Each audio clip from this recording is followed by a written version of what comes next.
Hey Clint, what's going on? How are you? Good. I'm on my way to New York. That's exciting because I'm in New York right now. All right. Where Yeah. are you? Manhattan? Yes, I'm in Manhattan right now. We're coming up doing Kelly Clarkson and Today's Show and Fox and Friends and Sirius and Premiere and uh, more TV appearances than I've done in 5 years, probably. How does that feel for you though? You have to be really excited to, get back on TV and talk about this new book that you have. My daughter asks me this all the time. I'll have something and it's coming up, and she'll say, "Are you excited?" And I'll say, "No, I will be. Yeah. Not yet." Okay. I've Okay. learned I've learned to pace myself, after all these years. But that's just kind of a joke I play on her. Yeah, I am excited though. It'll be fun. Lisa and Lily are going to go over to Kelly Clarkson with me, and we're big fans, and Lily especially. So Lily's a great singer and loves Yeah. great singers like Kelly. Yeah. So I'm probably more excited about that. But I love Kelly, and she's so sweet that I'm looking forward to that. That's amazing. You need to tell me more about this book though, because I know we're going to be learning more about you and your journey. I've been trying to figure out how to talk about it.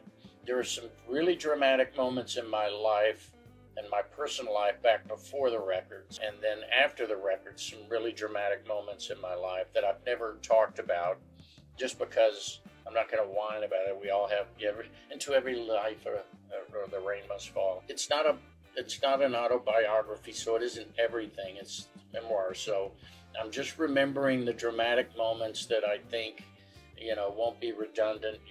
I nearly drowned 3 times in my life. I used one of those stories in the book that I think sort of sets up, the scrapper I was and how I Mm. got out of that. All the things that come in the arc of, I'm a little kid, youngest of 4 boys, trying to keep up with them, yelling "wait up" a lot. And then my teen years selling newspaper subscriptions door to door, 6 days a week for 4 years, 99.9% rejection, and pushing through that, setting me up for all of the years in the bars.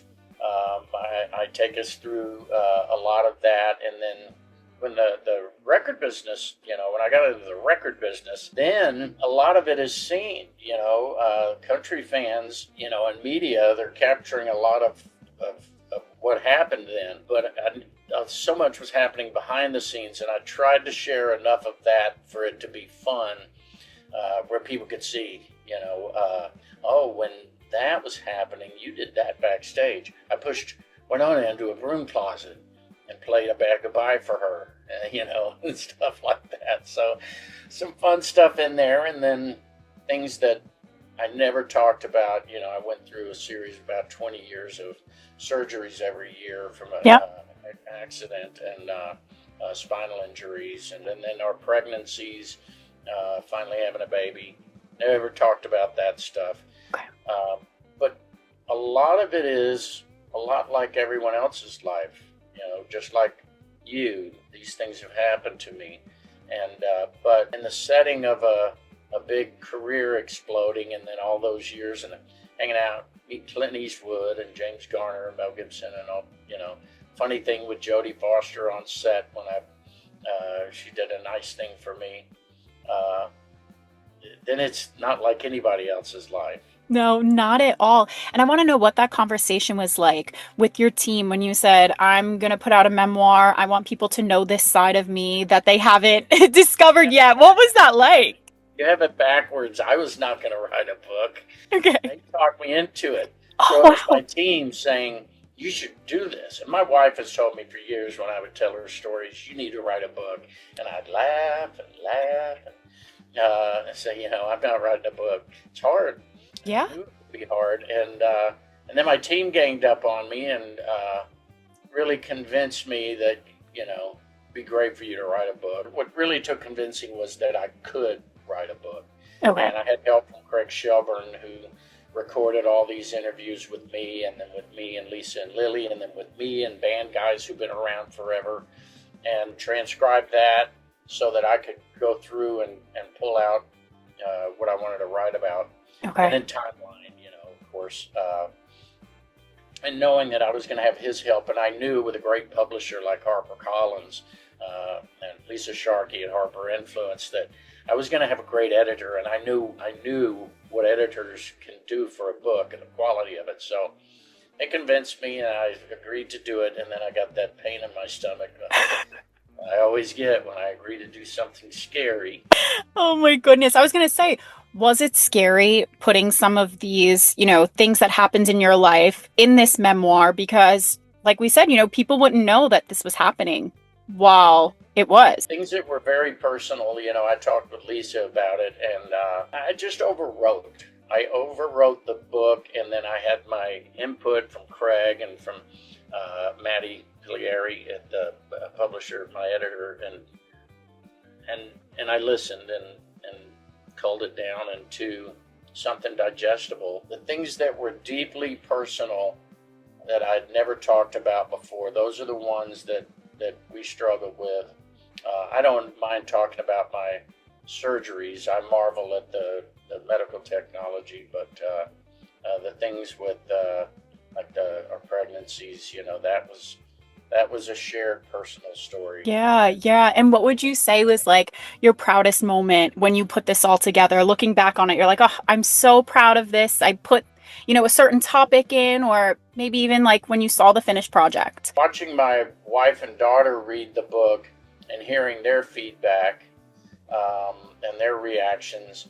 And then I get little things like that along the way where someone who's read the book tells me it was such a fun read, and I enjoyed it so much, and I choose to believe them. So those are the rewarding parts. Yeah, that is so sweet. And, when people purchase this book and they open it, is there a certain like chapter or something that you want them to read first or kind of look out for, or just everyone read it in its entirety? I think you have to go from the beginning. Okay.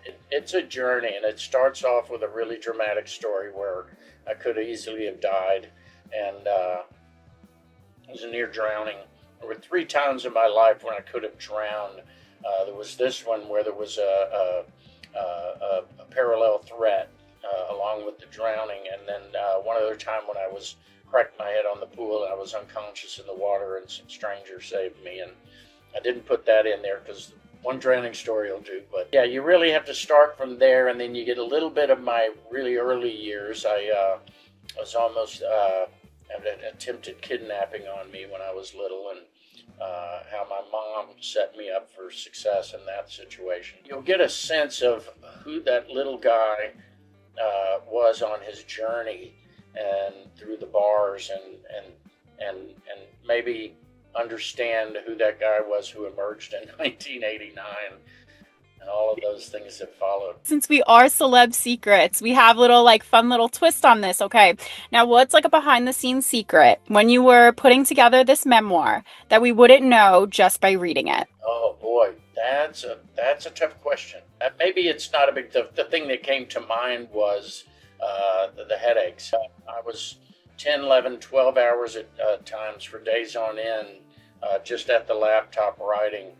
Couldn't get away from it, would try to take a break and just was pulled back to the work. And I ended up with, I don't ever really get them that last, but I ended up with some lasting headaches.